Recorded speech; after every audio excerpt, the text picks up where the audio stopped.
You can't scroll your way out of stress.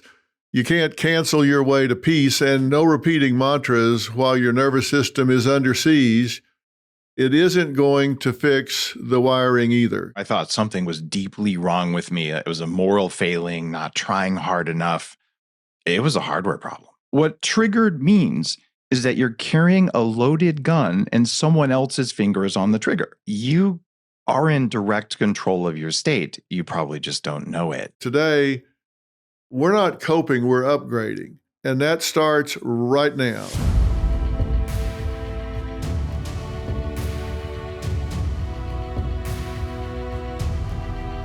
Welcome back to the Dr. Phil podcast. You can't scroll your way out of stress.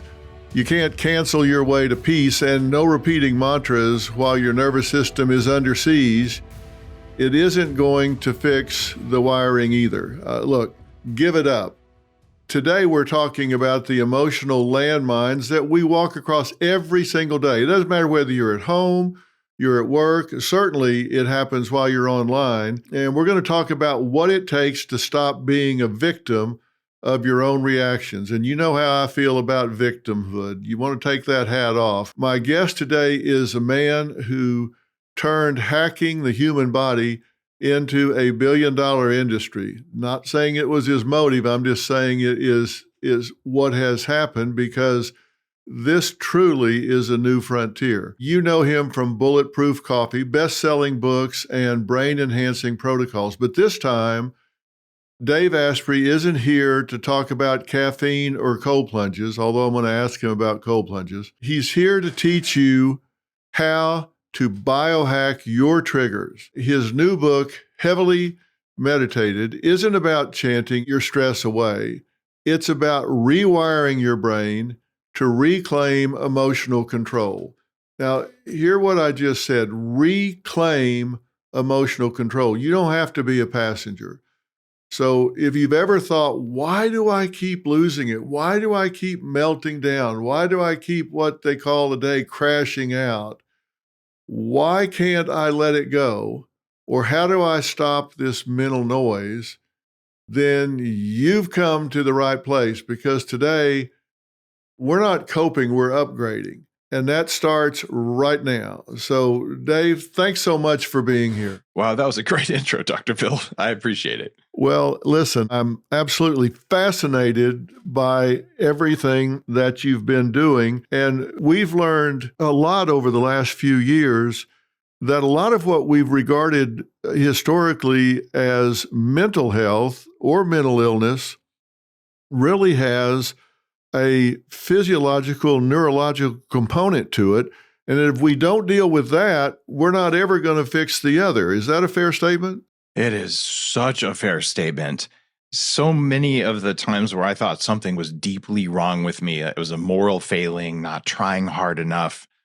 It was a hardware problem. I found that when people hear that, they kind of do two things. They breathe a sigh of relief, because sadly, there still is a stigma to mental illness. It's kind of like a flaw. We're broken. There's something wrong.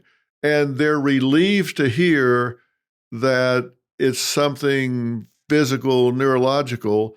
But then on the other hand, they go, but wait a minute, I don't have any idea how to fix that. So yeah, if we talk about wiring in the brain, they go, okay, I think I would have had a chance at handling the mental emotional aspect of it by changing internal dialogue, getting some therapy, doing some things differently, but I've got no clue how to handle rewiring of the brain or how to change my physiology without people throwing medications at me. But that's not what you're talking about at all. This isn't about throwing medication at somebody. No, I'm not opposed to medication if it's necessary, but if we use it as a Band-Aid instead of looking at the basic things we can do to make the brain and the nervous system and the body work better, it's not necessary, and it's probably harmful. And there are times it can be life-saving. So I want to make sure that anyone listening, there's nothing wrong with using the right medication that gives you your life back, but it's not where you go first. I like the way you said that, because I'm not anti-medication if proper evaluations have been done, DNA tests have been done. I kind of look at it as biochemical replacement therapy. If the body's not manufacturing something it needs to be manufacturing, or if we've looked at alternatives before, because people don't understand. If you go to the PDR, the physician's desk reference, and you look at some of these medications we use and go to the section on agent of action, it's unknown. We're not sure how or why it does what it does. And some of it is off-label, even though it certainly works well. But there are alternatives to that don't have the side effects that medications often have. It's true. And I'm going back to when I was about 30 and I got my first brain scan, and it showed that I didn't have metabolic activity in parts of my brain. And as you mentioned earlier, this feeling of relief, like, oh my gosh, it's not me. And it's been 20 plus years since then. But the changes in my ability to show up for my family and my community and just to be present and to feel good, it did start with understanding biology, not with medication. You talk about rewiring your nervous system so you're not controlled by your triggers. Yeah. Define rewiring your nervous system in your terms so people understand it, because I don't want them to hear us talking about this where you and I are talking shop. I want us to talk about it where they come away from here, motivated to buy and read this book. And I don't really think of this as a book so much as I do a manual, because I think people are going to read this book and then I think they're going to be going back to it and back to it and back to it when certain situations in their life arise. I think they're going to wear this book out. Talk to us about what you mean by rewiring your nervous system. Well, from where we sit inside our minds, stuff happens in the world. And then we see it right away, and then we think about it and we know what happened. But when we look into the neuroscience, if we're measuring electricity coming off your brain, when something happens in the world, it takes about a third of a second where your nervous system, even the mitochondria in your cells, they're processing reality, which is a good thing because they're filtering out background noise. They're getting rid of things like you don't have to think about beating your heart every second or so, because we couldn't handle that and still think. So it's doing all this automated stuff. But it's also censoring reality. So even though we perceive things, your nervous system is deciding how you're going to feel about them, and then you get the feeling of them, and then you make up a rational story to justify the feeling. What that means is that there's a system inside of you that's doing things without your conscious knowledge, and that's what gets triggered. So it's not that you got triggered, it's that your body got triggered. And the classical example here that we can all connect with, you lean on a hot stove accidentally, and then you pull your hand away and say, good thing I moved before I got burned, but you didn't decide to move your hand. Some other thing moved your hand and you just took credit for it. It turns out that's the way the world works all the time. Your body's deciding how you're going to feel and what you're going to do, and then you think you did it. There are times when we're young where our body says, I didn't feel safe for whatever reason. It could have been because there was a coach yelling at you, because you were bullied, because there was, your mom almost dropped you. It can be little things. But if that recreates that feeling of not being safe, that's what forms triggers later in life. So you might think it's because your boss yelled at you, but you don't know that it's because a long, long, long time ago that you already forgot, someone else yelled at you, and it's just replaying that same I want to be safe story. What this does is it removes guilt and shame from this idea, oh, I got triggered. What triggered means is that you're carrying a loaded gun and someone else's finger is on the trigger. So if you want to show up as a parent or in your job or for your relationship the way you're capable of it, it means you've got to learn how to turn off the triggers. What most of us do, and you certainly know this because you studied so much on the psychology side of things as well, we learn that, oh, I felt this really strong, like I want to choke this guy. But because we're functioning adults, we don't choke the guy. We fold our hands and we take a deep breath and we do the right thing, but we know we're angry. When you turn off the trigger, you didn't get angry and you didn't want to choke the guy. And it just creates so much more peace, and it makes you authentic, and it makes you relax in your body. Something I really had never did until I was more than 30 years old, because I was always stressed and didn't even know it. If you're 64 or older, this is important. Have you ever tried to pick a Medicare plan and felt like you were nailing Jell-O to a tree? Or visited the Medicare website and found it about as useful as a steering wheel on a mule? Yep, we've all been there. Medicare is confusing, and many of those helpful brokers only recommend plans that pay them the most. That's why you've got to talk to my partners at Chapter. They're the only advisors that compare every Medicare plan nationwide to find what's actually best for you. They've saved the average senior $1,100 a year. They'll even help if you're hit with wrongful medical bills. The best part, their service is free. They can review your options in under 20 minutes. Call 352-845-0659 to talk to an advisor today.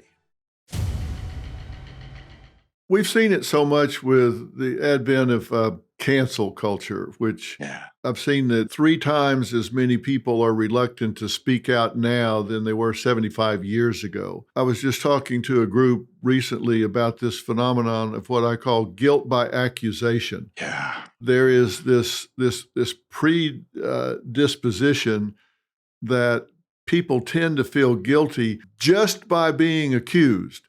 Now, they may know consciously, and if they take time to sit down and unpack it, they may 100% know realistically that they're not guilty of what they're being accused of.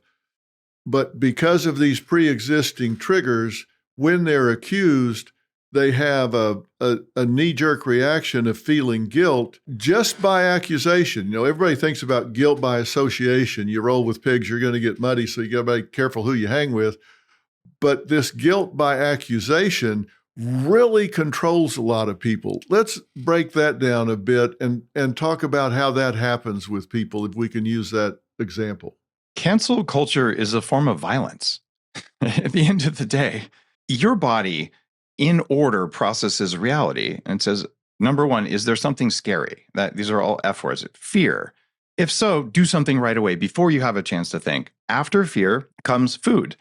Got to make sure you eat, right? And after that comes fertility. Got to make sure that you have your mate and you reproduce and all of that. And these are things that all happen before we can think. That means everything we've ever done that we feel guilt about or that we're ashamed over is one of those 3 things.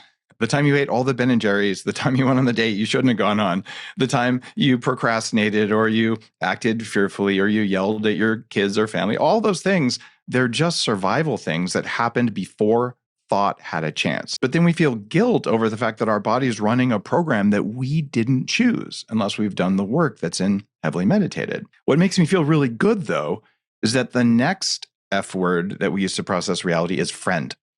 We are wired in our bones to support our community, to walk the old lady across the street when she needs help, to help kids in the world who aren't ours, and to just support the world around us. And we do this automatically, and it's part of the goodness of humans. It's just hard to get there if you're afraid. And what happens when someone is accusing you of something you didn't do, especially if you've got narcissism or even sociopathy in there, they're making you question your reality, and that triggers your fear, and it makes you feel disconnected from your community. And when your life is in alignment, you feel peace instead of fear, you feel nourished instead of hungry, and you feel nourishment from your love life at home, and your community nourishes you. So what these unfair accusations do is they cut you off from all your sources of nourishment and peace, and they make you feel ungrounded. And if you have guilt or shame in your survival programming, the stuff you didn't choose, it's going to push those triggers until you do the work to turn them off. These are not things that you have to go sit on a mountaintop to do. These are not things that you have to have a degree in philosophy or psychology to get really good at, really competent at. What are some of the things that people can and need to do in order to get some mastery over their life, their physiology, their neurology, and rewire themselves? The first thing you want to do is just build awareness that anytime you're triggered, it's a great thing. And you need to write it down because you'll probably forget it. So build a list of the things that trigger you so that you can work on them. So you start to celebrate a trigger. Oh, I found something. instead of trying to blame another person or shy away from it, these are the areas for self-improvement. If you didn't have triggers, what would you work on? Then the next thing you do is say, okay, I notice I'm triggered. How do I quickly drop myself out of this state so I can return to being back in control of myself? And the easiest technique from the book is a variation on a type of breath work. Some people may have heard of something called a box breath, where you breathe in for 4 seconds, hold for 4 seconds, breathe out for 4 seconds, hold for 4 seconds. That's what Navy SEALs use. But there's a better way. This is you breathe in for 4 seconds, pause briefly, and you breathe out for 8 seconds. If the out breath is twice as long as the in breath, it switches the body from this fight or flight mode back into rest and reset mode. And it's a really powerful, quick thing to do. Inside Heavily Meditated, there's kind of 3 buckets of breath work that I mentioned. And the idea here is meditation's great. It just takes a long time. I have spent time in Nepal and Tibet and South America training with shamans and gurus. Like you said, it takes forever. So I want the things that are applicable and that get you there faster. And that's why I wrote the book. It's almost like how to not meditate, but still get the results of meditating. And breathing is so underappreciated, and it's 100% free. Everyone can afford to breathe.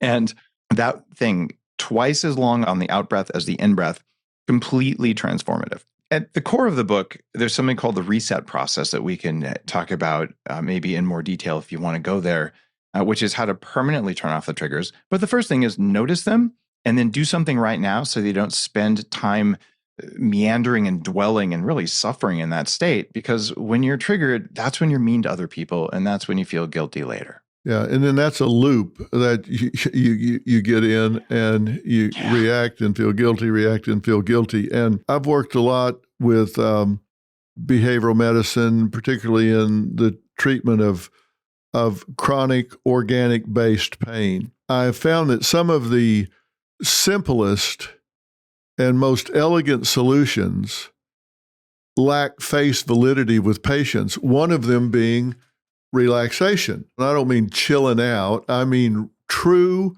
relaxation where you dissipate muscle tension in areas. And most people don't know how to do that or what it is. If I would roll in a big machine with a lot of fancy flashing lights on it and hook them up to that and do relaxation, then now all of a sudden now it looks fancy, so it had face validity. That's something you can sell. But if you just simply told them, here, you can do the following things on your own at home, they would roll their eyes and discard it because it didn't seem important enough. It didn't seem valid enough. And what you're talking about, breathing 2 times longer out than in, I can just see people rolling their eyes like, okay, I thought we were going to get somewhere, but now he's talking about breathing a little longer out than in. No, stop right now.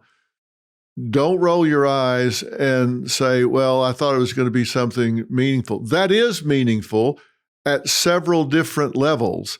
And it is a very valid and impactful thing to do. It causes you to hit a reset button at several different levels and dissipate some of the anxiety. It causes you to slow down. It causes your internal dialogue to shift. It changes the oxygenation in the. It does a lot of different things and is very important. So the thing I love about a lot of your reset processes is they are doable. They're not expensive. You don't need to go buy things. You don't need to go sit on a mountaintop. They're doable for everyday people in an everyday world, in an everyday environment, and still do their job and raise their kids and handle everything they need to do in a workaday world. But I don't want people to discard them because they don't look fancy or they don't sound fancy enough, because that's a mistake people can make. You have a really good point there. It would be helpful to know where the content in this book came from. Over the last 10 years, more than 1,000 top-level CEOs, executives have spent 5 days with my neuroscience company called 40 Years of Zen, and we measure their brainwaves while teaching them the reset process and breath work and advanced forms of meditation. And we measure their brains to see what works and what doesn't work. And to sum all of that up, many of the ancient practices from yoga, from shamanic practice, from ancient China, even from ancient Europe, they work. And some of them don't work that well. And some of them only work for some kinds of people. So heavily meditated is based on direct observation of brainwaves of people doing these techniques. And people spend $20,000 for 5 days with my neuroscience team and me and all the people. That's what lets me say with confidence, breathe in for 4 seconds, breathe out for 8 seconds. Yeah, exactly. You just don't have to spend 20 grand to do it. Yeah. And so if that gives you a little face validity, you just say 20 grand and 5 days. Right. We have a common friend in Daniel Amen, Yes, who's written about this, researched about this, has the biggest database on brain scans in the world, and has the Amen clinics across the United States. And he agrees 100% with what we're talking about here. So I just wanted to make that point because I didn't want people to discard something so powerful and so doable. That's one of the things that you talk about. And you say there are 3 buckets. Let's talk about the buckets. Breathwork is having a renaissance. But in the West, the first breathwork that became really popular was from a guy named Stan Grof, who in the 70s and early 80s made something called holotropic breathwork. Dr. Grof is a licensed psychiatrist from back in Czechoslovakia who used LSD in clinical practice from a pharmaceutical company before it was illegal. When it became illegal, he said, okay, let's find a type of breathwork that makes people go on visionary journeys.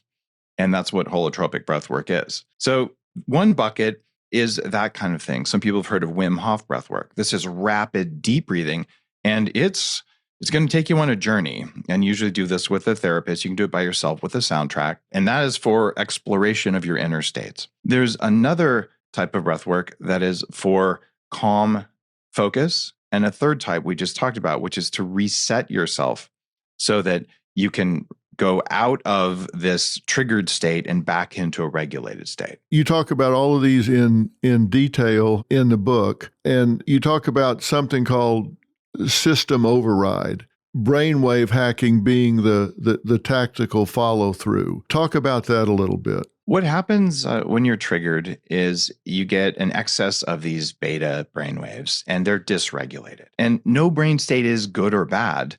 Think of each brain state as like a musical note. You could be an A note, a B note, a C note. And so the question is, how do we teach your brain to be able to play in each of the different notes and to be able to play a song instead of just making random noise? And when we're triggered, we're in this beta state, which is aggressive, and we're dysregulated. So it's like aggressive, chaotic noise if you were to make it into a sound. And when we're overriding that, we can use breath work, we can use meditation, visualization, and the other techniques in the book to drop into a different note, which is called alpha. And alpha is interesting, but it's also, what song are you playing? And what you want to be able to do is be able to have orderly brain waves in the alpha brain state, which takes you out of fight or flight and lets you be calm, present, focused, and peaceful. And then there are other states that are more visionary, more intuitive, more creative. So when you get control of your brain, instead of the environment choosing your state, or your mother-in-law choosing your state, or your boss, or the news, or doom scrolling, you get to say, I want to be in this state right now in order to do this thing. And you can consciously move between them. And that's the core of my work that's changed my life more than anything else I've ever done. And I think most people experience, and probably on reflection can identify, the different brain states if they label them and identify them. For example, they're probably most likely to experience an alpha state when they first wake up in the morning. Those first few seconds is probably a pretty common time that they might be in that particular brainwave. There's a way to induce it. We could teach people so they feel it. It's pretty fast. If you do that, if you close your eyes, not while you're driving. Yeah, pull over if you're listening. And all you do is you close your eyes and you focus on the middle of your forehead with your eyes, even though they're closed. And then you breathe in for 4 seconds and out for 8. And you close your eyes and focus on your third eye. It triples your alpha brainwaves. And if you just pay attention to how it feels in your body, not what you're thinking, but how do your shoulders feel? How does your heart feel? How do your hips feel? then you'll notice, oh, something did shift. And then you open your eyes and you're back in the normal state that you were in. So some people are saying, oh, I have to go into alpha. Well, that's the easy way to do it. But when you're first waking up, you're just moving out of that dreamy theta state, which is where creativity and inspiration, intuition happens, and moving into alpha. But by the time you sit up, you've probably got enough of that morning cortisol, which is beneficial, to be into that let's go mode. And then you're not in that alpha state.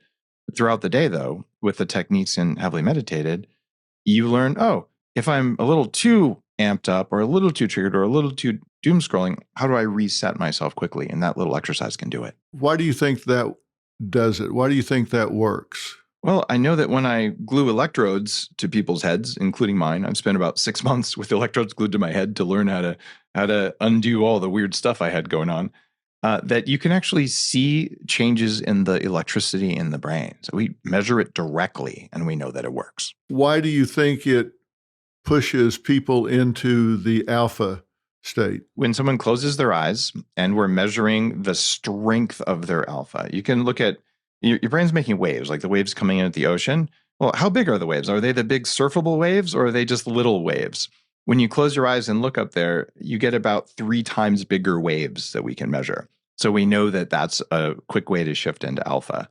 And there are many, many different ways. And there are some alpha states that are much more beneficial than others, but that's kind of the quickest, fastest, dirtiest way to just experience it within 1 or 2 breaths. I think people don't recognize how much control they actually have.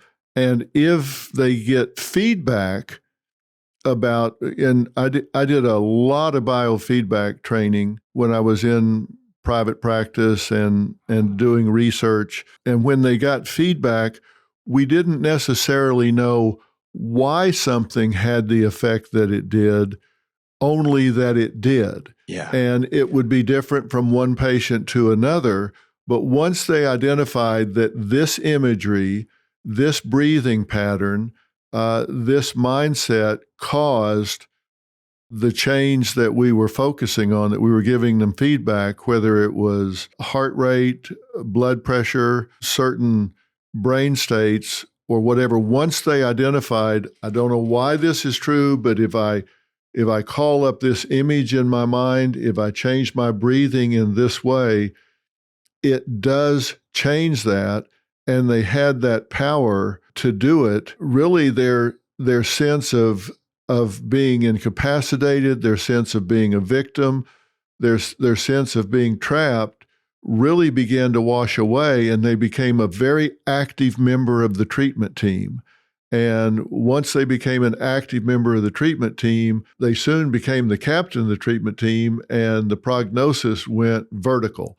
They became much better in cancer treatment, for example. We called them superstars. They became so much better in prognosis, and their disease course would take a change, not just because of attitude, but because they were actually changing their physiology. And it overcame that victimhood that was so debilitating when they now exercise mastery over what they were facing. Oof, what powerful language. You are in direct control of your state. You probably just don't know it. And the fact that you were doing biofeedback so actively with patients, it's life-changing. Because throughout most of life, you do something all week, and then on Friday, if you get a report, well, here's what you did during the week, you're not going to change because you have to think about it. But if every time you made a mistake, you got a notification instantly, then you would very quickly course correct almost automatically. And what I found when I'm doing these 10-day meditation retreats in the Himalayas, I'm sitting there all day long, hands are folded, and I'm visualizing the Buddha or whatever they told me to do. I wouldn't know if I was doing it right unless the teacher noticed and said, good job.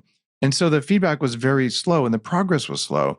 But when I hooked a computer up to my head and said, anytime I'm doing it wrong, let me know by making the sounds quieter, I was able to progress so much more quickly, to the point that when I get 5 days with someone and we have them going about 10 hours a day on learning the reset process and learning these different techniques, they will have the same brain state as someone who's spent an hour a day in Zen meditation for decades, and the state sticks. So this is how fast anyone listening can progress. You can, in a matter of weeks, do what used to take our ancestors a lifetime. And what that means is when your kids do something that normally would drive you just crazy, it won't drive you crazy. And you'll have the patience that you know you want to have. And it's okay that you don't have patience. It's not that you're lacking patience. It's that your nervous system was dysregulated and you didn't know the tools to regulate it. And when you regulate yourself, what data now shows is that people around you, both adults and children, they will regulate too. So if you're the most peaceful person in the room and you have these big peaceful brainwaves, it spreads. And this is what can change the world. Yeah.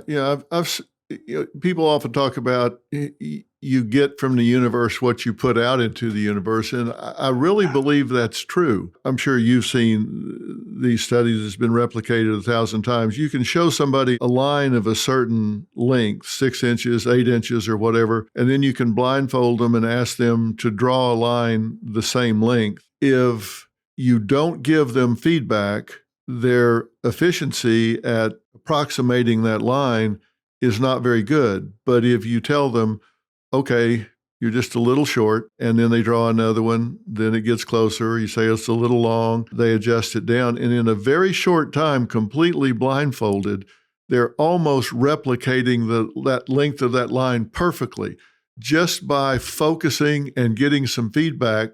Completely blind, they can start drawing that line almost perfectly. People just need to monitor, pay attention to their bodies, and give themselves that information, because it's not what happens in life that upsets us. It's violating expectations about what's going to happen in life that upsets us. I've been a pilot since I was a teenager, and my older sister, Dina, God rest her soul, was a pilot also. And we had the same flight instructor, and he matched our training to our personalities. And he told me, he said, look, I know you're going to fly when you need to be from A to B. So he had me go through my training, whatever the flight conditions were, if it not dangerous like thunderstorms and all, but if it was really windy and blustery and rough, he would say, buckle up, Buttercup. I know you'll go when you're through with your training, so you're going to learn to fly in rough air now. And my sister, he knew exactly the opposite. She only went if it was smooth as a mill pond. And so he only trained her if it was just, you could drop a feather and it would go straight down. And sure enough, the first time she ever got in rough air, she panicked and never flew again, because her expectations were that it was supposed to be smooth. And mine were, hey, the air just contours to the ground. This doesn't mean you're going to fall out of the air. You adjust your expectations. And if we can get people to say, look, I don't have to be a victim. I have the tools that Dave's talking about here. I can adjust to these things. I have the power to reset and change. They don't have to go through life kicking and screaming because they're afraid something's going to happen. This is so empowering to people to have the ability to do the things that you're talking about. At the core of all of the things that have changed me is I just wanted to be resilient. Because when I was younger, it was really easy to dysregulate me. I had Asperger's syndrome, and I say had because I don't meet the clinical definition of it anymore. And part of that is you're just easily dysregulated by the environment around you, by what people say, all sorts of things. So I had this deep inner need to figure out, how do I just be myself, even if things aren't going the way I want? And as I learned how to do that, my ability to do things way bigger than I ever thought in the world, it just kept increasing. And I think it's because there's a kind of resilience that we're all capable of that I didn't understand because I'd never felt it in my life. And over time, it emerged from these practices. So after 9 books, I think this is by far the most important book I've ever written. Because if you just get 20% more resilient, the difference in everything you do in your life it just becomes so much richer. And resilience begets resilience. Mm-hmm. I mean, you actually get momentum in this regard. And And you also start labeling things different in your life. Like I loved what you said before. If something pops up and you celebrate rather than react to it negatively because you say, aha, something else to put on my to-do list. This is one that I get it. You're not going to sneak up on me anymore. You're on my to-do list and I'm going to kick your ass. I have you right here and I know what to do with this, and it becomes something that they can focus on. Now, if I can make a jump shift to, I want to go all the way to page 313 of the book here, where All right. you talk about cause and effect, because I have so many people that talk to me about having to try to understand, deal with, whether they're working for a narcissist and a sociopath, they're married to one, they have a friend, loosely using the term. Mm-hmm. But you talk about narcissists and sociopaths and why they are the way they are. I've talked about them a lot. I did a whole series about the different types of narcissism and why not to bother trying to argue with them because you're better off to go do damn near anything. I think anytime people have insight into why people do what they do and don't do what they don't do, it helps them. And you talk about the root causes of narcissism and so narcissists and sociopaths. Talk about that a little bit, if you will, because you get into this deep-seated fear and shame that they have to protect and hide. What I learned, this is from Lao Tzu, who's kind of the Buddha of ancient China. And there's 9 living grand masters in a remote monastery. And one of them, Dr. Barry, taught me this. There's 4 kinds of people in the world. One of them are their category 1 people. And these are people who are always win-win. And they're very rare. And so anytime they do something that benefits them, you're also going to benefit. And we love people like that if we can find them. Most of us are category 2. We're usually win-win, but we screw up. But when you're dealing with a healthy person, if they make a mistake, you can tell them they made a mistake and they say, I'm really sorry. How do I fix it? Right? And these are people who are just normal, healthy people working on being better people. But then you get to these category 3 narcissist people. They are win-lose, but they don't know it. They've got triggers so deep around guilt and shame and fear that if you point out that they made a mistake, it feels to them like they're literally dying. So their automated threat detection system, their ego, it's going to say, I must remove the person who criticized me from my reality. So they go and they tell little lies and they discredit you and they go through all the narcissist tricks, but they don't know they're doing it. And if you point it out to them that they're doing it, they will deny it and say that you're the one doing it. And there is no point in arguing with these people. Any energy you give them feeds the narcissism. It feeds the lie they're telling themselves. But the reality is you're going to lose and they're going to win if you're around them, which is why you don't want to be around them. Yeah, that's why I said a whole series on don't argue with him, and here's why. I'm glad we agree on that. I studied this very deeply. I went through some we'll call it business trauma around this kind of behavior pattern before I finally got the lesson. And anything, whether you say, oh, I want to make you feel better, or you're wrong, it doesn't matter. As long as they're the puppet master of you. So what drives them nuts? 0 reactivity, 0 communication, because then they get no energy from you and they'll go stick to someone else and leave you alone.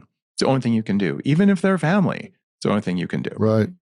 And then we have these category 4. These are sociopaths. They are win-lose, but they know it. And they get great pleasure from manipulating other people. Their brains probably are different. Dr. Amen, our mutual friend you mentioned earlier, has looked at the brains of sociopaths, and they are different brains. I think it's possible for narcissists with a lot of deep work and very deep work to possibly heal and to become healthy. But I don't know if that's possible for sociopaths. But if you have either one and heavily meditated, in the chapter on this, I talk about what do you do about it. And the most important thing to understand is if you have someone gaslighting you, or treating you with these patterns, it creates an injury. We'll call it a spiritual injury in you that is just as important as if you got whiplash in a car accident. Right. And you want to heal your emotions and your spirit if you dealt with narcissistic abuse. And it happens way more often in the workplace or in our relationships than people recognize. And it makes you question your reality. And that's a good sign that that's what's going on. Coming up, this forgiveness practice we talked about. All right. How do you use forgiveness to stay married for 49 years? I learned a long time ago when she says, "What?" It doesn't mean she didn't hear you. That's gold. She's given you a chance. She's given you a chance to change what you said, and you better take it, and you better take it right now.